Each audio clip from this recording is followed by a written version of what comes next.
Hey guys, അപ്പം നട്ടിച്ചൊക്കെ വെറുതെ ഇരുന്നപ്പോഴാണ് കേട്ടോ എനിക്കൊരു തോന്നൽ ഒരു വ്ളോഗ് എടുത്താലോ എന്ന്. പിന്നെ ഒന്നും നോക്കിയില്ല, ഞാനങ്ങ് എടുക്കാൻ തുടങ്ങി. Today was my last day of exam. അതെ ഗായ്സ്, എൻ്റെ C2-ൻ്റെ ലാസ്റ്റ് എക്സാം ആയിരുന്നു ഇന്ന്. എക്സാം കഴിഞ്ഞപാട് 2-3 പേപ്പേഴ്സും കിട്ടിയിട്ടോ.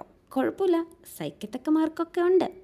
അങ്ങനെ എക്സാം കഴിഞ്ഞ് സ്ട്രെസ് ഫ്രീ ആയതുകൊണ്ടായിരിക്കും എന്ന് തോന്നുന്നു എൻ്റെ തലയിൽ പല പല ചിന്തകൾ.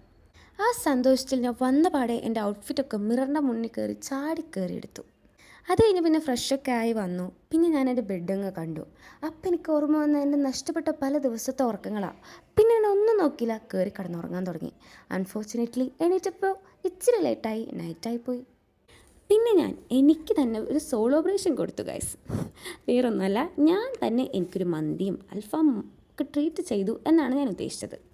അങ്ങനെ മന്തി അൽഫാമൊക്കെ മേടിച്ച് നല്ലൊരു ഫീൽ ഗുഡ് മൂവിയും കണ്ട് ഞാനത് കൂട്ടിക്കുഴച്ച് കഴിച്ചു ഗൈസ്. എക്സാം കഴിഞ്ഞു, നാളെ കഴിഞ്ഞ് വീട്ടിലും പോവാം. ആ സന്തോഷത്തിൽ ആ മന്തി എടുത്ത് കഴിക്കുമ്പോൾ ഓഹോ, സ്വർഗ്ഗമാണ് ഗൈസ്, സ്വർഗ്ഗം. ഇതൊക്കെ കൊടുക്കാനുള്ള കാരണം because I was productive those days to my best level. എന്നിട്ട് അവിടെ ഇരുന്നൊരു സപ്പോർട്ടീവും എടുത്ത് കഴിച്ചു കേട്ടോ. എന്നിട്ട് ഞാൻ വീണ്ടും നിദ്രയിലോട്ട് പോകുവാണ് ഗൈസ്. അപ്പം എല്ലാവർക്കും ബൈ ബൈ, നെക്സ്റ്റ് വീഡിയോ കാണാം.